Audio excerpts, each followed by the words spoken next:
안녕하세요. 2월입니다. 금방 2월이네요. 엊그제 같은데. 엊그제 새해가 시작한 것 같은데. 기죠? 네. 이 사진은 제가 지난번 코타키나발루 가서 찍은 일출 사진입니다. 어, 일몰 사진입니다. 일몰 사진. 네, 일몰 사진이고요. 비가 오고 나서 찍어서 아주 그냥 하늘이 아주 멋지더라고요. 네. 오늘 주제가 총 5개인데 아마 1, 2는 합쳐져서 될 것 같고 뭐 3, 4, 5 이렇게 진행해 보겠습니다. 이제 투자자 유의사항은 항상 그렇지만 여기서 언급되는 종목을 추천하는 것은 아닙니다. 하나의 예시로서 종목명이 거론될 수 있고 설명을 드릴 수 있습니다. 하지만 결코 권유하지 않습니다. 그리고 지금 이 모든 것들은 뭐 설명하는 과정에 혹은 압축하는 과정에서 불완전할 수 있습니다. 꼭 검증하셔서 투자에 활용하시길 바랍니다. 오늘 드릴 말씀은 일단은 복리입니다. 복리.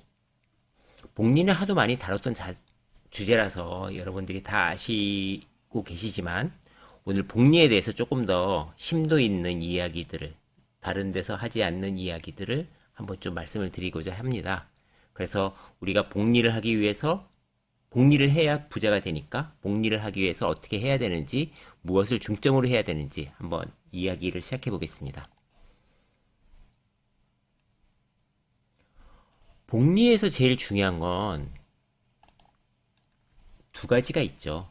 하나는 복리를 우리가 얼마나 오랫동안 해나갈 것이냐라는 시간의 개념이고요.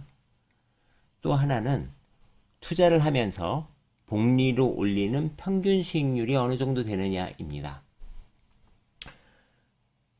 뭐 하도 많이 나온 얘기라서 간단하게 보면 우리가 100원으로 시작을 해서 5년 차에 10%일 때는 5년 지나도 161원이고 20%일 때도 249원이고 30%일 때도 370원입니다. 그러니까 뭐 10%나 30%나 5년 지나서 보면 2배 약간 넘는 수준에 불과합니다. 차이는. 그 차이가 요쯤이죠. 요쯤. 네, 요쯤입니다. 10년이 지나서 한번 보면 어떻게 될까요? 10년이 지나면 100원으로 시작한 게 2.6배가 되고요. 20%는 6배가 됩니다. 그리고 30%는 13배가 넘습니다. 요쯤입니다. 이제 격차가 보이기 시작하네요. 15년 차가 되면 드디어 어마어마한 차이가 나옵니다.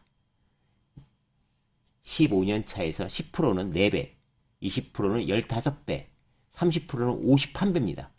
각각의 차이는 4배가 3배, 그러니까 10%와 20%는 15년이 지나서 3배, 그리고 다시 20%와 30%도 다시 3배 이상의 차이가 납니다. 즉 10%와 30%는 15년이 지나니까 거의 9배 이상의 차이가 나는 거죠. 4배, 3배, 12배 정도 차이가 나는 건가요? 네, 그렇게 차이가 납니다. 그러니까 이게 연수가 지나면 처음에는 얘하고 2배밖에 차이가 안 났는데 15년 차가 되니까 이렇게 큰 차이가 난다는 거죠. 12배 정도 차이가 나고 있습니다. 20년 차가 되면 그건 더 격차가 더 커지죠. 그러니까 6배, 초기 투자의 6배, 그리고 20%는 38배, 그리고 30%는 190배. 190배죠. 190배가 됩니다. 우와, 190배. 그러니까 20년 차에서는 이 격차가 정말 말도 안 되게 벌어지는 겁니다. 결국은 우리가 수익률을 올리는 것도 중요하고 오랜 시간 하는 것도 중요합니다. 10%라도 15년에 멈추는 사람과 20년까지 5년 차이지만 여기서 벌써 차이가 100에서 시작했기 때문에 누구는 4배에서 끝나고 누구는 거의 7배가 되는 거죠. 그러니까 3이라는 차이가 마지막에 벌어지는 거고 여기서는 더 크게 벌어집니다. 그러니까 즉 무슨 얘기냐면 복리를 깨면 안 된다. 즉 어느 수준이 이루어질 때까지 절대 인출해서는 안 된다. 이런 거죠. 그래서 우리가 배당을 아주 좋아하는데 실제로 배당이 자본을 줄이는 거잖아요. 회사의 자본은 자본금과 자본잉여금과 이익잉여금 이렇게 되잖아요. 여기에서 우리가 배당을 하면 자본을 줄이는 거고 자본을 줄이면 결국은 복리가 깨지는 겁니다. 그래서 버크더 해더웨이는 배당을 하지 않는 거죠. 왜냐하면 자기네 ROE가 훨씬 더 배당을 통해서 가져가서 주주들이 불리는 것보다 훨씬 더 높은 수익을 낼 수 있다는 자신감으로 배당을 하지 않죠. 우리가 계좌에서도 이렇게 수익이 났다고 낼름낼름 수익을 인출해버리면 복리로 가지 못합니다. 물론 아주 큰 돈이 되고 나서는 일부 인출해도 돼요. 그런데 그 복리가 굉장히 커지기 전에 예를 들어서 10배, 30배 이 전에 인출하면 이 복리 효과가 거의 일어나기 어렵죠. 그래서 복리를 아는 사람들은 잘 인출하지 않습니다. 뭐 이거는 다 아는 얘기고 자, 그 다음번에 우리가 보자고요. 그럼 우리가 살아가는 것 중에서 복리가 잘 되는 게 있고 복리가 잘 안 되는 게 있습니다. 복리. 자, 그러면 뭐가 복리가 되고 뭐가 복리가 안 될까요? 이런 걸 볼까요?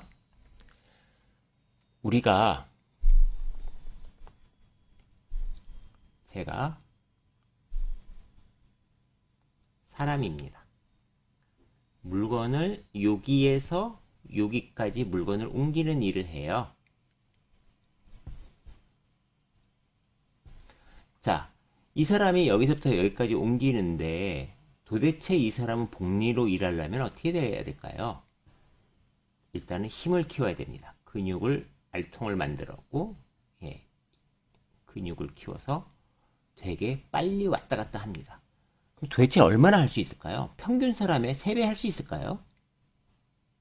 3배의 속도로 왔다 갔다. 좀 어렵잖아요. 그러니까 이런 것들은 시간이 많이 소요되는 일들은 복리가 되기가 어렵습니다. 이때 판단이 필요 없는 일들은 정말 복리가 안 되고 판단이 있는 일들은 그나마 복리가 됩니다. 예를 들어서 이렇게 보시죠. 예를 들면 우리가 의사분들 보시자고요. 의사분들은 생명을 다룹니다. 그래서 판단이 어마어마하게 중요하죠. 판단이 굉장히 큰 겁니다. 판단력을 좋게 하기 위해서 많은 지식도 쌓아야 되고 많은 경험도 해야 됩니다. 그러니까 의사들은 판단의 영역이 중요해서 시간이 지난 연차의 의사들은 월급이 세죠. 하지만 이분들 역시도 진료 시간이라는 시간 개념이 들어가기 때문에 어느 정도 되면 한계가 존재하는 거죠. 하지만 판단의 영역이 너무 좋기 때문에 굉장히 어느 수준에 오르면 복리처럼 월급이 굉장히 많이 오르는 거죠. 수입이 오를 수 있습니다. 그러면 우리는 여기에서 딱 이해가 되는 거죠. 아, 시간과 시간 대비 판단이 엄청 중요한 일들을 하면 복리구나. 그게 대표적으로 투자자입니다. 투자자는 판단의 능력을 높이는데 시간을 사용하는 거지. 그 판단하는 시간들이 길다고 수익이 보장되는 게 아니잖아요.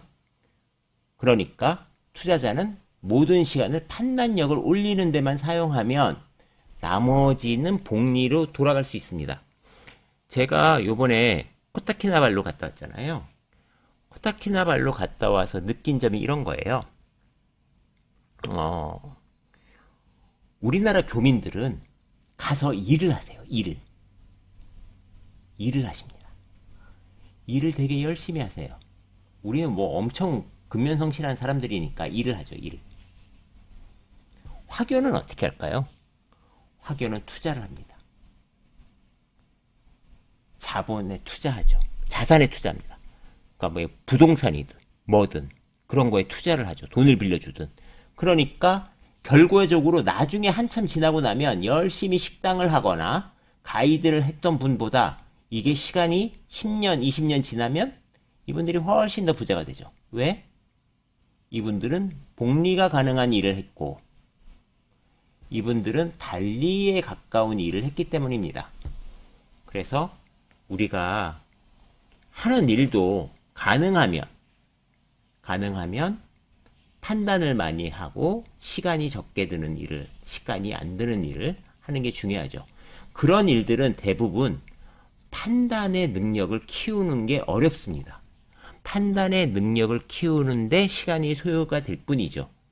그래서 복리라는 개념을 보고 우리가 판단을 왜 얼마나 잘해야 되는가, 좋은 판단을 왜 반복해야 되는가, 이렇게 했을 때 우리가 복리의 효과가 나오는 거죠. 그래서 오늘 제가 드리고 싶은 말씀은 판단을 잘할 수 있는 내 시스템을 만들자. 그러기 위해선 정보도 많이 가져야 되고 판단력을 높일 수 있는 여러 환경들이 조성이 돼야 되겠죠. 네. 그래서 복리가 잘 되려면 결국은 판단이 되게 중요하다. 판단이 중요해서 일부는